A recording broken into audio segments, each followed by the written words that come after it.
A very unique set of projects recently arrived on Netflix. Starting 3 weeks ago, Netflix were releasing a Fear Street movie every week. All of them tying into each other, starting in 1978, and then the two that came after that came before it chronologically, but also fill in the gaps for certain things for you to understand. So that's really where I heard about this, because otherwise I would have just looked at it, seen another Netflix movie, and probably wouldn't have covered it, but it caught my eye, and even going into it I thought Netflix haven't had the greatest luck with these sort of films, so I tried to keep an open mind. So today are my thoughts on these three movies. First one came out 3 weeks ago, second today as of filming, probably yesterday when this goes up. But we're going to rank all three of them, starting with the worst and making our way to the best. So without further ado, let me know what yours is down below, and now let's get into it.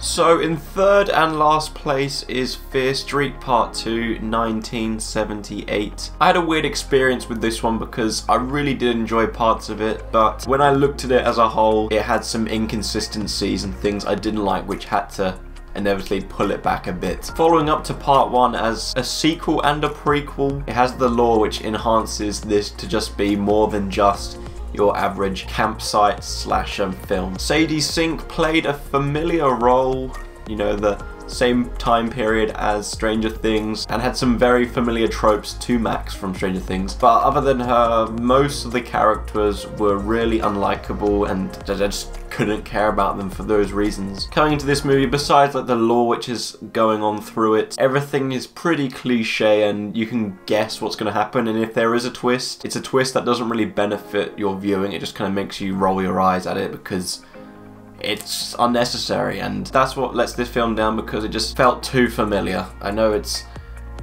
paying homage to those films, but it just didn't stand out too much. For just another reason, the dialogue, it was very on the nose. You know, they'd be talking, these two characters, and then they'd literally be speaking in a way which would benefit us to fill us in on what's happening, their backstory, but that's not how you talk to someone. So I still had fun with it, and as you can see my rating, it's not the worst rating, but it is my least favourite out of these three.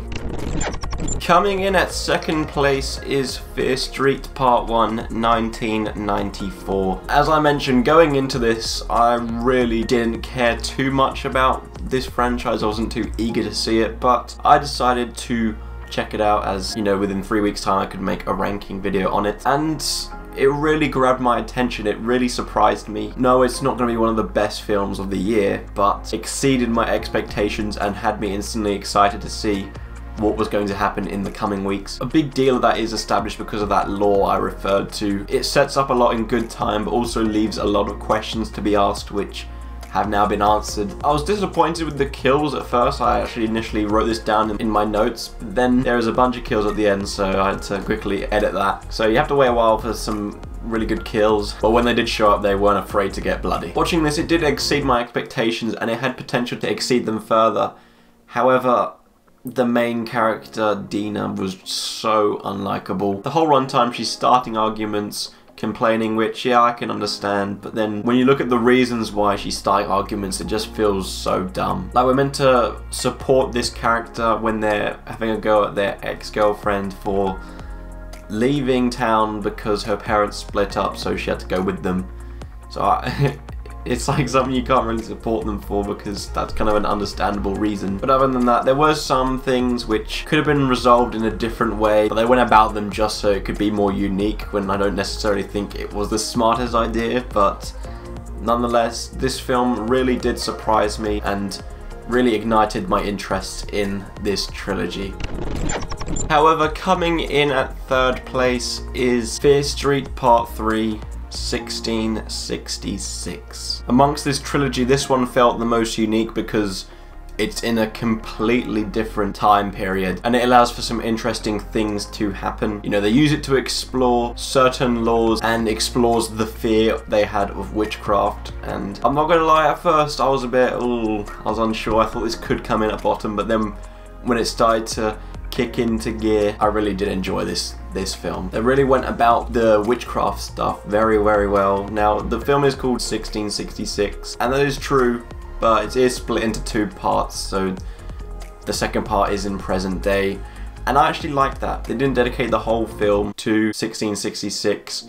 So it went at a really quick pace, which was enjoyable. And then that also allowed for a quick pace second half in present day, which led to a very satisfying climax where it brings all the things established in the previous two films to a conclusion, which I thought they executed very well. On a more negative side, these are quite small things because they don't, you know, distract you too much from the film, and they are just minor parts of the film. But for the first half, when they're in 1666, they all have these accents, and especially since we've seen these actors in the previous films, it doesn't feel right listening to these accents because not all of them are that good, and of course we know what their actual voice and their actual accent is like, so it's quite off-putting and distracting at times, but as I said, not a big deal. And as well as there is some cheesy dialogue, but you're kind of caught up in the moment that you go along with it. But no, this trilogy as a whole really did surprise me. Even my last place, I thought that kind of exceeded my expectations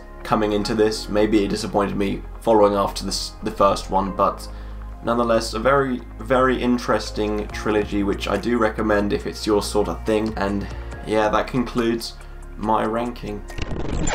As I mentioned, let me know what your ranking is down below in the comments. I'm interested to see. If you want to see my previous video, which was a ranking of all 3 Marvel Disney Plus shows, I'll leave a clickable card up in the corner here. And just for you returning subscribers, an update on my channel, I've scrapped movie reviews. You know, I still do them in my time and I watch all the new releases, but I just felt like it was kind of holding my channel back as they were the least viewed videos on it. So I'm going to be completely dedicated to film rankings and also TV show rankings, so hopefully allow for me to do more. If you did enjoy my individual reviews, I always review on Letterboxd, so I'll leave a link down below for that if you're interested to see my account. You can follow me if you want. Yeah, Fear Street really did surprise me and I highly recommend it. My brother's not the easiest person to impress, but even he enjoyed it, so hopefully that tells you something about it. But anyways, thank you so much for watching, and I hope to see you in my next video.